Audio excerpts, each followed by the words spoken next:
Hey guys, I've been kind of wanting to do this for a while and talk about where some of the heroes from Heroes of the Storm came from. What I mean by that is we already know that the Warcraft heroes come from Warcraft, the Starcraft heroes come from Starcraft, so on and so forth, but where did they actually come from, right? So if I was to say like Ragnaros, I could say, well, Ragnaros was a boss, and then he was summoned or he was created by the old gods to kind of wreak havoc on Azeroth, right? I could go into the lore of all that, and I think that's pretty cool. But instead, I want to talk about the heroes that kind of came out of nowhere. And let's start with Brightwing. So, this episode, I really want to talk about Brightwing and where did Brightwing come from. And the answer is Brightwing came from nowhere. Let me clarify.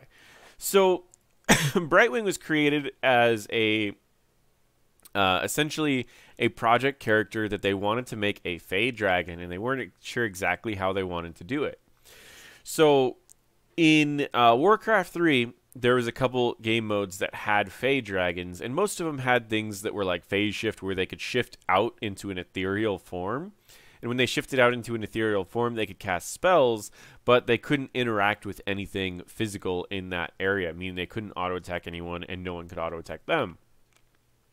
These Fey dragons in Warcraft were pretty interesting, but they weren't interesting enough to be really in a MOBA. So while there were a couple characters and variations of the Dota games, ultimately they weren't used for anything major. So where else did they come from? If it says it's a Warcraft hero, did it actually come from World of Warcraft? Is it in World of Warcraft? And that is where we get into Brightwing. And I can bring up the World of Warcraft game PDF for Brightwing. Let me zoom in really quick so you guys can see all of this.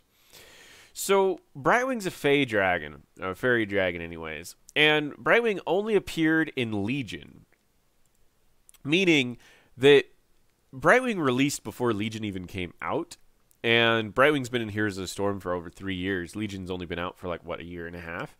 And it was probably in development for about 3 years. So Brightwing actually first released in Heroes of the Storm and had no relation to World of Warcraft other than the fact that there was fairy dragons in World of Warcraft. Then they created quest lines and everything else that you can go through Brightwing and kind of find out a little bit more about Brightwing, about who Brightwing is. And you can kind of see some of the areas where Brightwing shows up in World of Warcraft.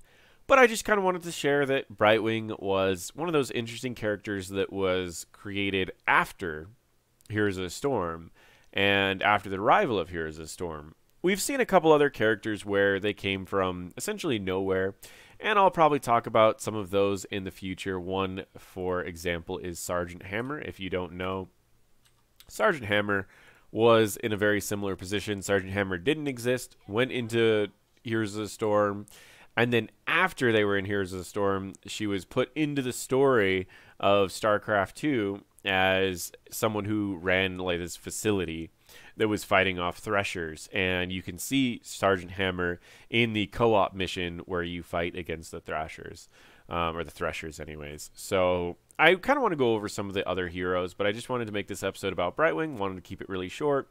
For those that were interested, if you want to add anything else that you know about Brightwing, toss in the comments below, or if there's any other characters that you just want to know where they came from, or at least the lore behind them, feel free to toss in the comments below, and I'll try to make some more of these videos as soon as I get a chance.